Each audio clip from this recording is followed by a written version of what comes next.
is an amazing researcher who has done incredible work on mixed methods of research. And Juan Pablo has actually done a lot of work looking at the multiple aspects and impacts of extractives around natural resources. And he has been working with communities in different places, Brazil, Ethiopia, Indonesia, and Peru, and has carried out over 40 months of research in the Brazilian indigenous Amazonia communities since 2007, as I understand. Welcome. Very exciting. Joselyn Dumas is coming all the way from Ghana and is an amazing and award-winning actress. And not only is she an actress, but she has set up a foundation that actually looks at vulnerable children within Ghana, and she'll be talking to us about that. Jolene, where is she? Over there. Brilliant. Now, Jolene is actually coming from the United States of America, and Jolene is an American graphic designer, and her artwork, which is Navajo art, is that the right pronunciation? Navajo? Navajo. It's Navajo. And her artwork features Native American warriors with bright colors, contrasts, and really beautiful, and is really based on storytelling. How do you tell stories with art?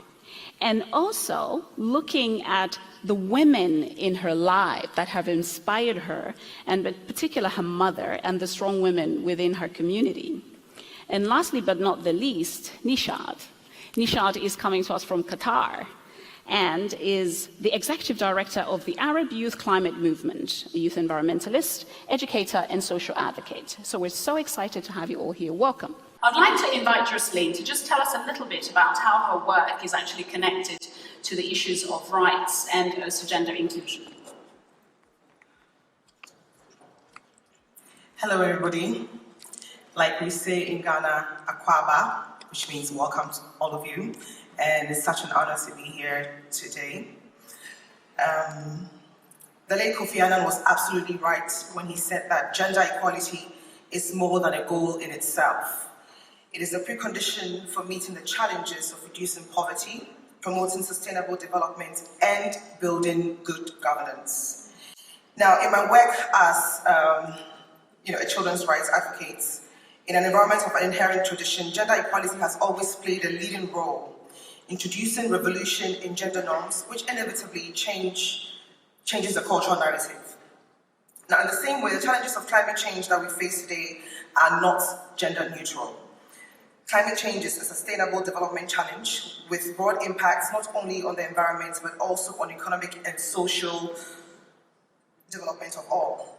If you want to practice efficient, equitable, and sustainable climate change action, then we must make gender equality a priority by steering the conversation to first sensitize whilst facing the confronts of preserving the traditions, beliefs of a cultural society. In rural parts of Ghana, for instance, and many other African countries, a lack of access to resources, poor infrastructure, and climate change affects and creates barriers to education. Some families have also been known to prioritize the education of their male children. Additionally, factors such as period poverty, household chores, religion, and sexual assault have hindered female attendance in schools.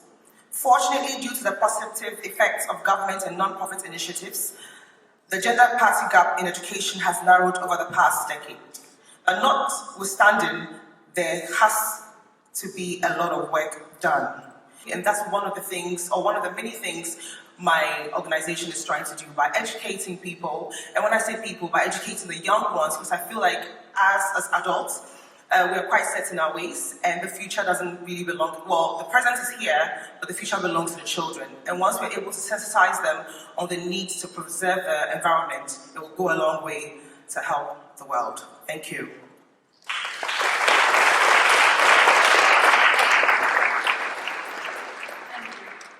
Joselyn, in Ghana, you've been working extensively with your foundation and in your community, and you've seen all these very distinctive traditions and how they have implications on how children are affected, and particularly around, the climate inaction work. So how does that kind of, come in within the whole gender inequality and linking that to the cultural context and cultural change?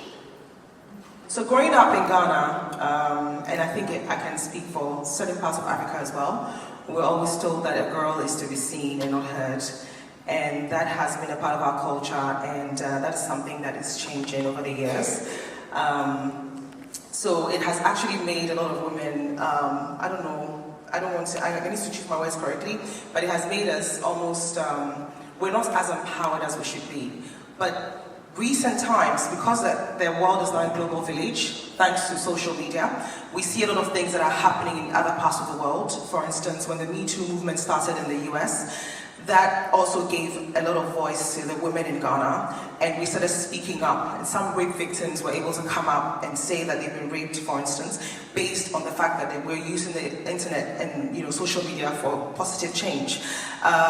We've lost 3 girls from one of our regions are missing at the moment, and so we've started a hashtag called Bring Back the Tardy Girls. So this is another thing that wouldn't have happened if you ask me maybe some 10 years ago. So we're using social media as a tool, and to be fair, a lot of women are very much outspoken now more than before, and my only fear is that we are empowering the women, but I feel like if we're not careful, we're going to leave the boys behind.